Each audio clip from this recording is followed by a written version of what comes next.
Hi, welcome back to the Out of Office Club. My name is Stella. I have been traveling for over 10 years and I've been a digital nomad now for almost three.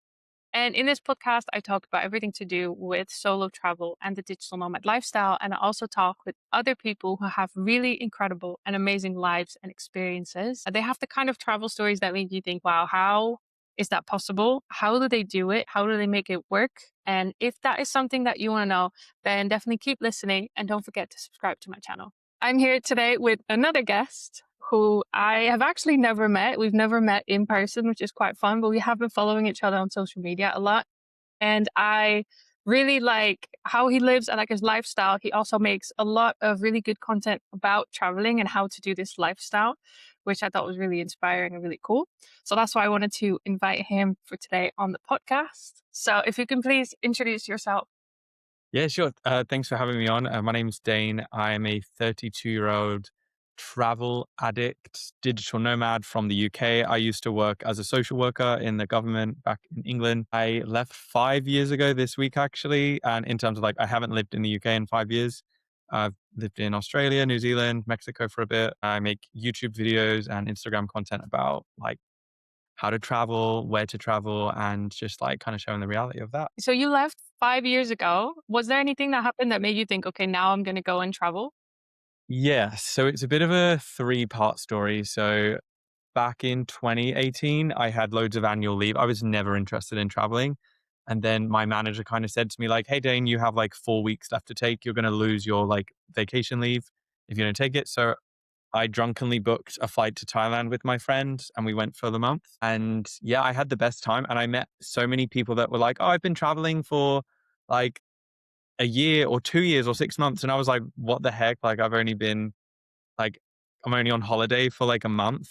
How have you been doing this? So it kind of planted the seed. And then I started saving that year for 18 months. And then January 1st, 2020, I planned a round the world trip. It was the worst year to become a travel blogger or start traveling. So Yeah, I was going to say that's interesting timing. it was the worst timing. Left my job, quit my rental. January, I was like, I've just got my savings and I'm going around the world. I went to a few countries, and then March 2020, I made the decision to come back to England. Was obviously in lockdown for a year, and then I was even more determined to save and travel because I had a year planned out that I was going to do a round the world trip, and I had 3 months. Now, while I was grateful for that time, I was just like I had so much that I wanted to do. So went back, and then I spent the next probably year and a half not traveling, saving hard. I was militant with my savings. I'm I'm not spending money on Netflix or anything because I was just so I have to make this work. Did you have a specific amount that you wanted to save? No. So the first time I went traveling, I literally think I had about £10,000, and I thought that was going to last me the year. There was no way that was going to last. I went to New Zealand, Australia. I spent half of that in, well, more than half of that in those kind of 2.5, 3 months I was away. So then I think I ended up saving about £26,000, which was like I didn't need to save that amount, but it was because I was earning a lot more. COVID, I just wasn't spending any money. So I Yeah. spent a year and a half saving. And then, yeah, when I left, I think it was July 5th, 2021. And I went to Eastern Europe for 3 months. And that was very affordable place to travel. And then I kind of had in my head, I'm just going to go away for a few months because the world was still kind of opening up. And then that led me to, I went to Mexico, uh, met my best friend there. I met her through Spanish school. I lived there for 3 or 4 months, just living this cruisy little life in this surf town. And then I had a budget that I was I'm happy with spending this amount of money. And it was getting towards the 10-month mark. So I decided to move to Australia, and I worked in my head. I was like, I can move to Australia, earn some money, travel, and just keep the kind of dream going of traveling for as long as possible. So yeah, that happened. And then did Australia for a couple of years, moved to New Zealand, started spending money online, and then came back to Australia last year to like sort out like residency and stuff. And then, yeah, that's kind of like my story in a nutshell. I mean, the determination to really want to travel is amazing. And then when you moved to Australia, how did you then still earn or start earning money? What did you Yeah. do? So I didn't really know. So that first year I was nomading, I wasn't earning any money because I was like, I didn't really think about it. And I'd also been like saving for so long that I was like, I just want to enjoy this trip. But at the same time, I was meeting so many people that worked online and like were nomading and like freelancing. And I'm like, I don't know where to start. So naturally, when I moved to Australia, I went back into social work, just doing like temp work. So I was just doing like, I'd work like for like 3 months and then I'd go travel for a few weeks and then I'd go back into work. And then it was towards the end of that first year in Australia that I was like, right, I've quit my job 3 or 4 times now to go traveling. Like, let's just try and like earn some money online. So when I came back from, I went to Asia during my first year of living in Australia. And I was like, right, I'm not going to get another job. I'm just going to try and figure out how to make money online. And that's kind of how it all started. And then once I worked out how to do that, it got easier and like things became a more consistent and yeah, just kind of went from there. What did that look like then, the online work? Yes. Social media or other things? A bit of everything. So the first thing that I did was I monetized on YouTube. So I mean, I don't really earn a lot from YouTube AdSense, but like that year, I think I like my first month on YouTube, I got like I think it was like $60, and I was like, wow, like internet money. Like it was literally nothing, but I was like, wow. And then I set up a Fiverr account and I was like, because I was thinking about what are the things that I do? And I was like, I post on Instagram, I edit YouTube videos. So I was like, let me try and like put these skills on a Fiverr profile. So I think a couple of my first income streams were I was making like tech review videos where like companies would kind of like early UGC for like YouTube format and like brands would send me tech products and I would like talk about the product and like give a review and like they would put that video on their websites. I wasn't charging much. I didn't really know how much to charge, but I was like, okay, it kind of was enough to get me by. And then I landed my first freelance social media management client. So I was like, great, I've got a weekly income. It's completely remote. I can continue traveling. And yeah, just kind of started from there. Every nomad starts like that. You're a bit scrappy in the beginning stages. You're like random job there, random like client there. Like it's just all over the shop. Definitely. I think you need to figure out exactly what to offer, how to do it, what to charge. You need to build a bit of confidence too. Exactly. Is that still what you do now, how you make an income? So it's progressed a lot more since then. So my ultimate goal is to be like a full-time YouTuber, but that's like a very long game. Like you can't just post videos and like money starts rolling in. Like there's just so much behind the scenes to that. So the last few years I've been doing social media management, social media strategy, UGC, brand partnerships, affiliate marketing. That's one of my favorite ways to make money. And then up until recently, so my kind of rule of thumb for the past few years has been like freelance for 3 days a week, focus on my content and travel like 4 days a week.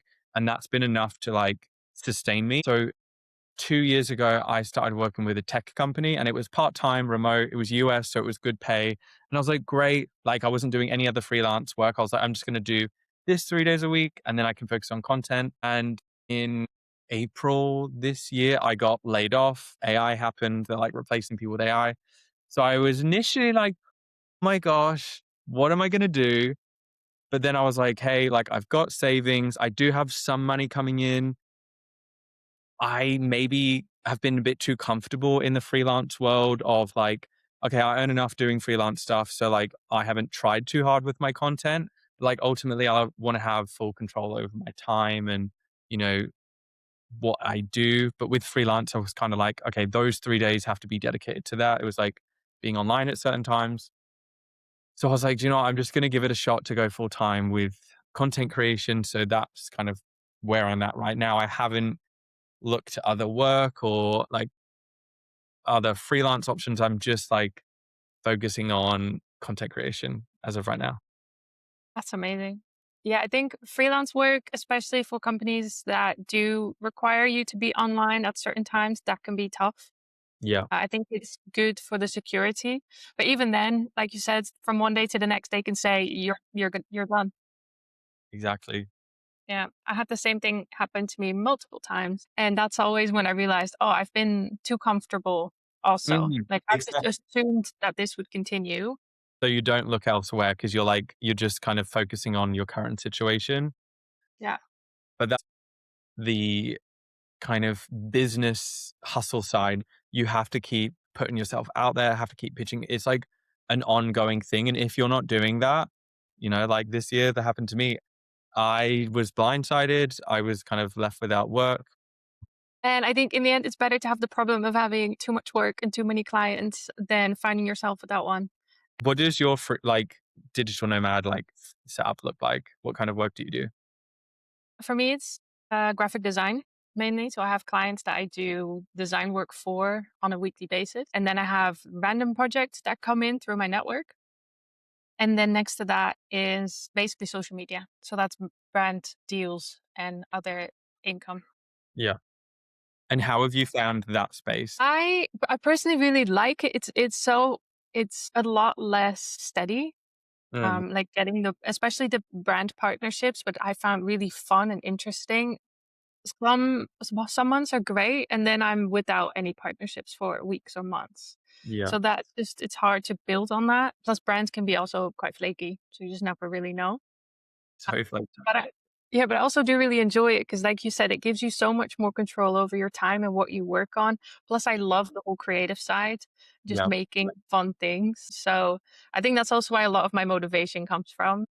Like what you said, you're even more in control of your time and what you Yeah. do, Yeah. And and I that's why. agree. I think the creative stuff, like I love it when a brand sends you like an exciting campaign brief and you're like, oh wow, like I have like a destination, I can make a video about that. And then just like getting to work with brands that you love is just so fun. But yeah, so flaky, especially this year. I feel like brands are extra flaky this year. You've been doing this longer than I have because I kind of started maybe the end of last year, doing a bit more brand deals, but you've been doing this, I think, for longer than a year already. I think I had my first brand deal 4 years ago, and I've been quite lucky that I've had a couple of brands that I'll do like 6-month contracts with each year. So again, it always happens where I'm like, okay, like I have a brand deal every month for the next 6 months. That's great. I'm not going to look elsewhere. And then that 6-month one ends, and I'm like, I could have been pitching. Yeah, you really have to keep going. You can't get too comfortable. You have to keep working, keep pitching, and keep finding new things. How was that feeling when you got your first brand deal? Because I remember thinking, I can't believe that this brand wants to work with me and is going to pay me for this. Like I thought it was the best thing ever, and it was. I think it was €100 that I was getting paid. Yeah, nice. I think I got paid $75, and I was so happy. But also I was majorly undercharging myself at that time. And I think more for me, it was like the recognition of it was something simple. It was like this charger block thing that I've used, like a travel adapter. You plug it in to like different places, and you can have all sorts in there. And I had it in my bag, and they were like, "Oh, we can like send you one." I was like, "I actually already have the products." So that was yeah, so exciting. And then working like with other brands like over the years, like I've worked with some amazing like even just recently I went to Thailand on like my first influencer trip. And I was like, how am I in Thailand on like an influencer trip with the tourism board? Like this is nuts. Just never know. Like I always think you never know what email you're gonna wake up to. Like some months it's crickets, but then other months you're like an exciting opportunity or like something I'd never even considered is in my inbox. True. Yeah. Yeah, and that first brand deal was also a bit like, oh, this is actually possible. And right now, I know you still live in Australia, and I also saw on your socials that you have an RV or a van. I don't know what you call it. Van, yeah. I want to know more about that too. Yeah, so last year I had used my 3 working holiday visas in Australia, and I have been in the process of trying to get PR for a few years now. It's a very complicated process. And towards the end of my third year, I was like waiting for an invitation and it just wasn't happening. So I had like left my rental. I was staying with my partner in between like travels.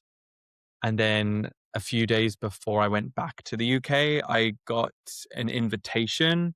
So I was like, okay, like I can go back to Australia in like 2 months, apply for this. But then when I came back, I was like, okay, I don't really have, I'm on a temporary visa right now. I am staying with my partner some of the time and I don't have a rental. And I also can't leave the country because when you're on this visa, you can't leave the country. So I was like, what do I do? So I've always wanted to start doing van life. I've done many van trips around Australia.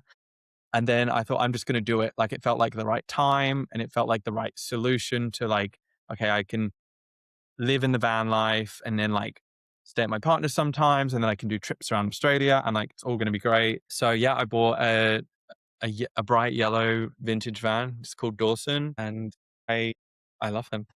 So now you do like half living in your van, half living with your partner? One thing that I've always struggled with the nomad stuff is like balancing certain aspects of my life. So I find that I'm either like traveling too much or like I'm in Australia too much or like being in the van too much. It's winter right now, so it's absolutely freezing. So I'm going away in the van this weekend. But one thing I've struggled with is I found of all the places I've ever worked as a nomad, working in the van has been the most stressful place.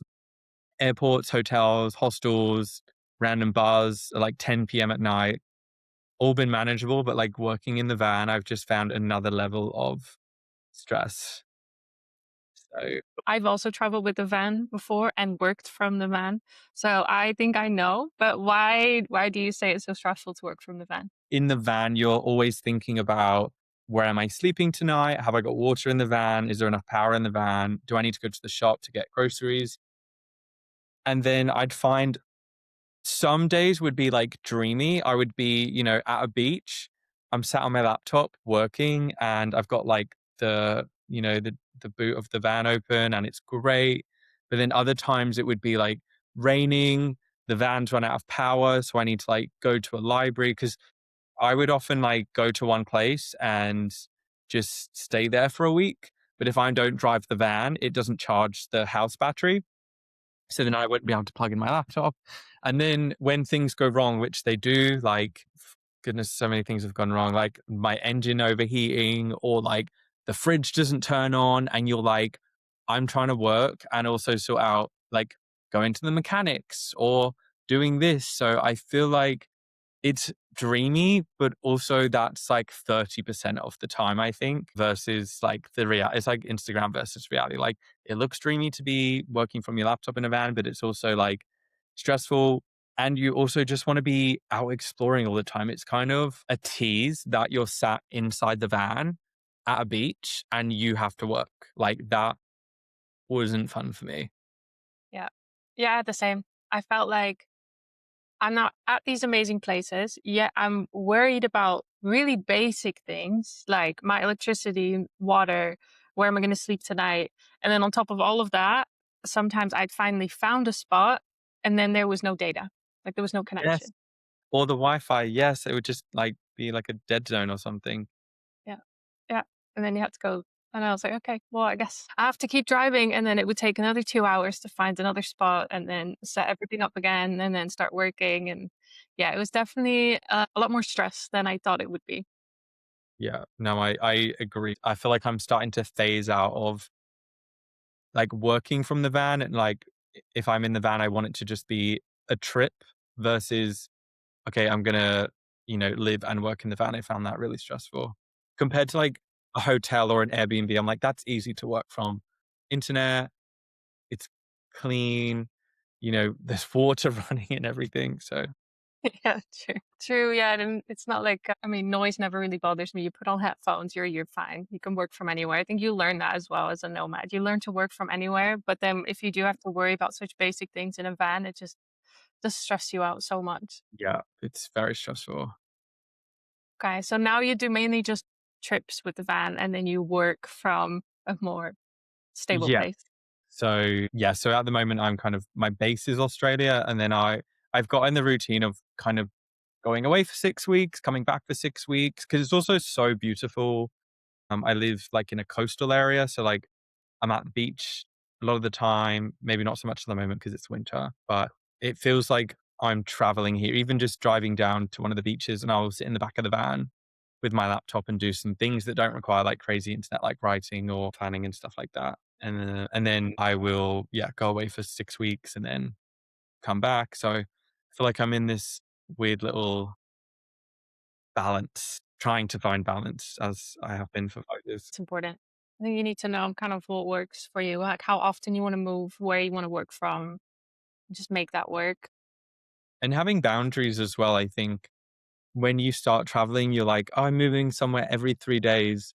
But now if I go somewhere, I wanna stay there for at least a week, maybe a month. Like, I don't want to be exploring every day. I find it, like, exhausting. If I go set up in Portugal for a month, I'll just, like, stay in one place and, like, slowly make my way around the things I wanna see. I feel like a lot of people think I do really amazing things every day. It's like my normal week is just me sitting in my apartment and working. That's Yeah, my normal. It's really not that exciting. It's very basic. And I think that's also the only way to make this work long term.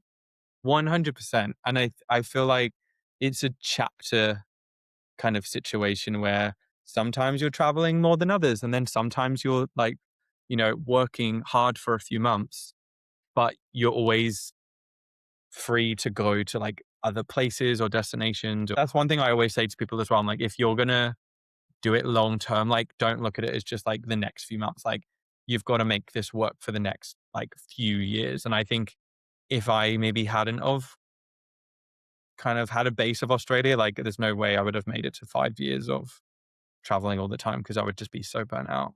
I think most people I talk to have a base somewhere or go back to the same place very often Yeah. so that you don't feel like you have to keep exploring all the Yeah. time. I know a lot of people that aren't also not digital nomads and they go on their vacation and they do so much in 2 weeks and then they come back exhausted. And I was like, imagine doing that for 5 years straight. Like that's No way. impossible. Yeah. You do live in Australia, which I guess is a more expensive place also to travel from because going anywhere from Australia is far away. True. What would you say is like the average costs that you have right now monthly? I don't really think about money too much, but I have like a rough like idea of how much I need to live on. It's around I'd say around like 2.5, 3,000 USD a month. I don't drink, I don't party. Like I always find like affordable places to live. I think my main splurge is food and experiences. So I think like if I'm in Thailand or Australia or New Zealand, I try and not spend more than like 3,000 USD.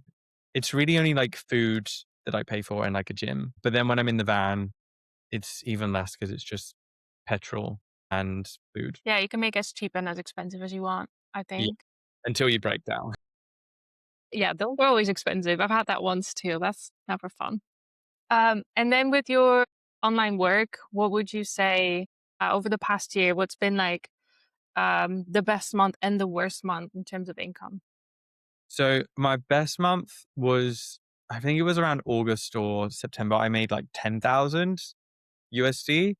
But then my worst month was last month. I think I earned like $1,000 because I'm just focusing on like making content. I had like one brand partnership and then some affiliate stuff. So it really is swings and roundabouts. How do you deal with that? Having savings, so I'm really good with my finances. So like every time I get paid, I always put money away for taxes, retirement, and like an emergency fund. And I also remember that it's kind of like someone compared working in this field as like being an actor. Like sometimes you're on a show and you're getting paid for a few months, but then other times you're having like your low months where you're not really earning much because you don't have much work coming in. So I feel like at the moment I'm not really earning any money from freelance because I'm not doing any freelance work, but I know that like money comes and goes. And I haven't had a permanent full-time job in 5 years. So I was like, I must be doing something right that I've been able to sustain myself for so long.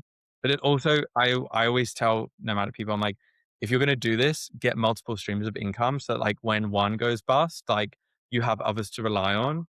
So Yeah, that is definitely important. Then for everyone who's just starting or who wants to go and travel, solo travel, do you have any advice, anything that you wish you knew before you started? I have so much advice. I think if you are nervous to go solo traveling, take a weekend trip somewhere. Like if you're in Europe, go on a city break for a few days, book yourself into a hostel, just see if you like it. Some people hate traveling on their own, and I get it. I personally love it. I think it's so freeing to like land in a new place and just go and explore, go out to cafes on your own, go to the cinema, like check out museums. Like that's so much fun. If you want to go nomadic, I would say build some savings first and start trying to earn money online before you leave for your trip. Because one thing that I wish I did in that first year where I wasn't making any money, I wish I did things like World Packers experiences where you can do like volunteering and get free accommodation. I wish I did started doing like freelance video editing work, all these things I definitely could have done. I just didn't have the confidence or the know-how to do those things. So yeah, that's my advice. Yeah, I think that's really good advice. I think a lot of messages I get, I even got a DM today from a girl who said, I really want to do what you do, but I'm too nervous. And I think that's because people think they immediately have to go on a year-long trip and go to the other side of the world. While I actually think, like what you said, do a city trip. Yeah, just like dipping your toe in the pond, right? Just like see if I like it, get used to it, and then you can build yourself up to bigger trips. You get similar messages like, "How do you do this?" Like I don't know where to start, but it's just like you just have to put yourself out there. Fake it till you make it. Go and talk to people, tell people what you do, share your story, and eventually things will materialize. It's just, you're just manifesting it. And you just have to start living it and then it'll come to you as well. Literally, I say the same thing. I'm a bit I don't want to say woo woo, but I definitely believe in the universe. And I'm like, you just have to like put it out there. Like if you're not qualified for a job, just apply and like think that you are qualified. Like no one cares. You just gotta go for it. And that's something I've been trying to do more as well. I'm very good at telling myself no before someone else has done it. I hear a no, I'm speaking to the wrong person, or I'm gonna try again. Because I just yeah, sometimes you hear a no and you're like, but I know I'd be good at this. Like I know this is like, an opportunity for me.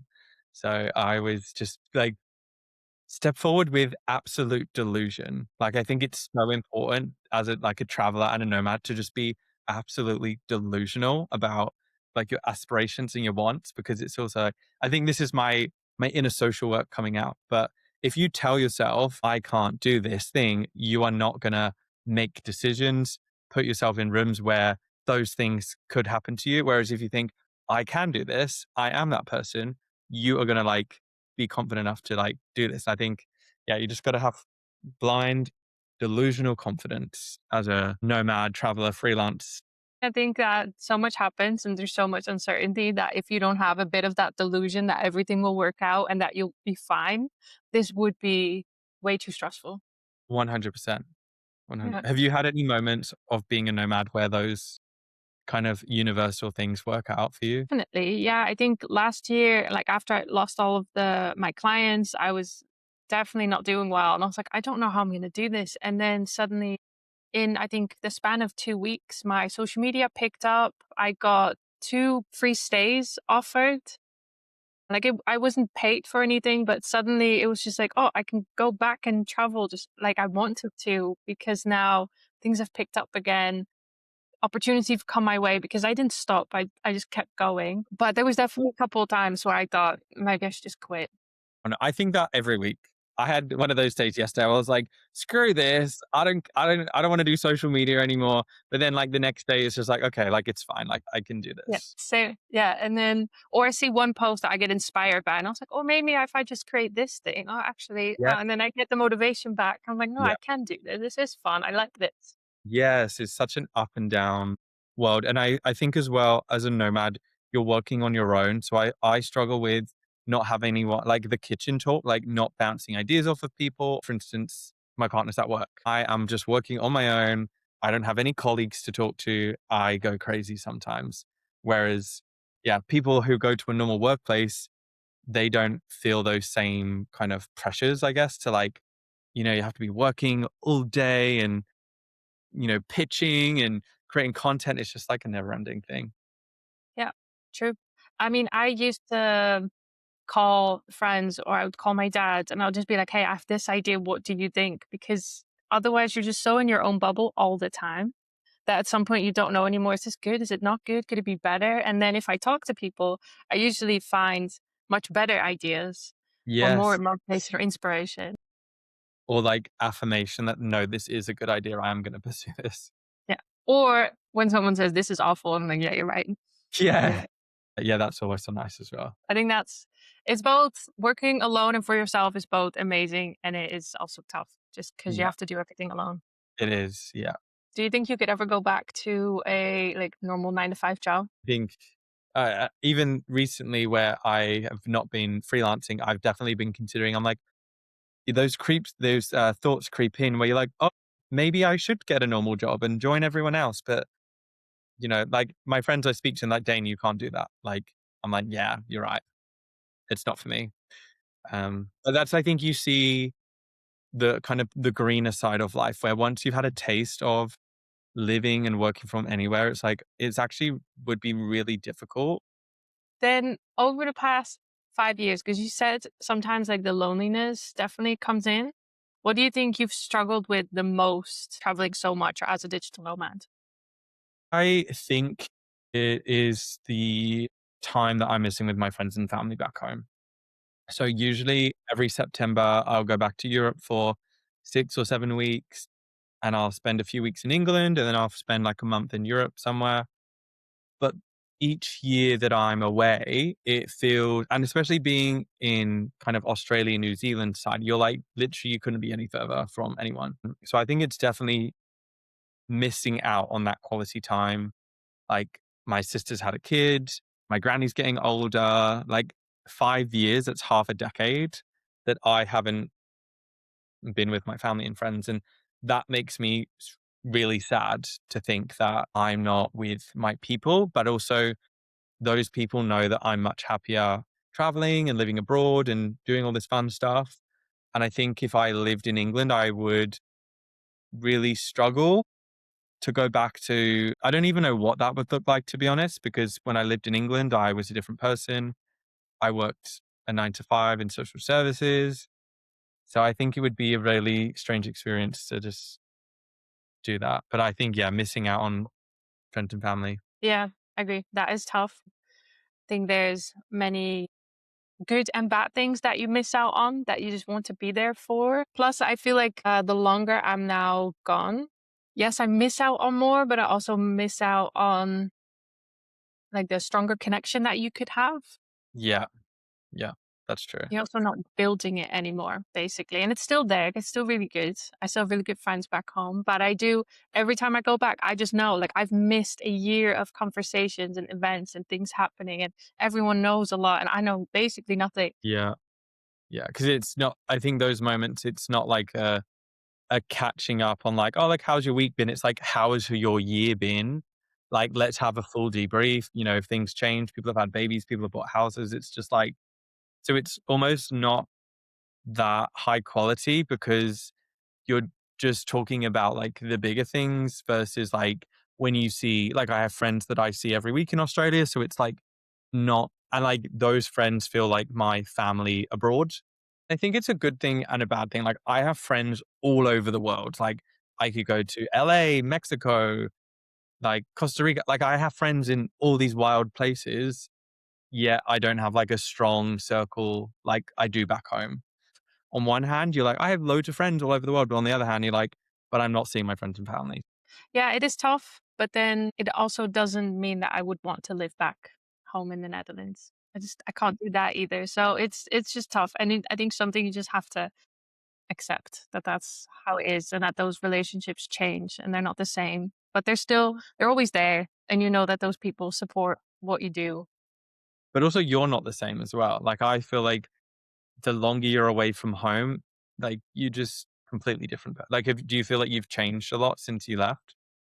Definitely. I started traveling when I was 18, and I'm definitely not the same. You do, I mean, you naturally change over the years, but then when you're also traveling and experiencing a lot, it just even more. Yeah, it, like, accelerates that growth completely. Any last thing that you want to share or talk about, or that you say is important for people to know? I think, just, like, focus on what you wanna do. I feel like there's a lot of pressure with travel and the way that you should travel these days, especially with social media. Like, as much as I contribute to it, I I try and be really conscious of, like, how I share things, or, like, you know, how I like how I share, like, my perception on a subject, and this perspective of, like, you need to see this place, and, like, if you visit Venice, you need to go here, here, here, here, everywhere. Forget all of that. Just, like, if you're going to a place, go there because, like, you genuinely are interested in that culture or that destination, and just, like, do what you want to do. I think I have really struggled with this over the years, going to a place and beating myself up because I didn't see, like, the top 8 sites of Rome, or you know what I mean?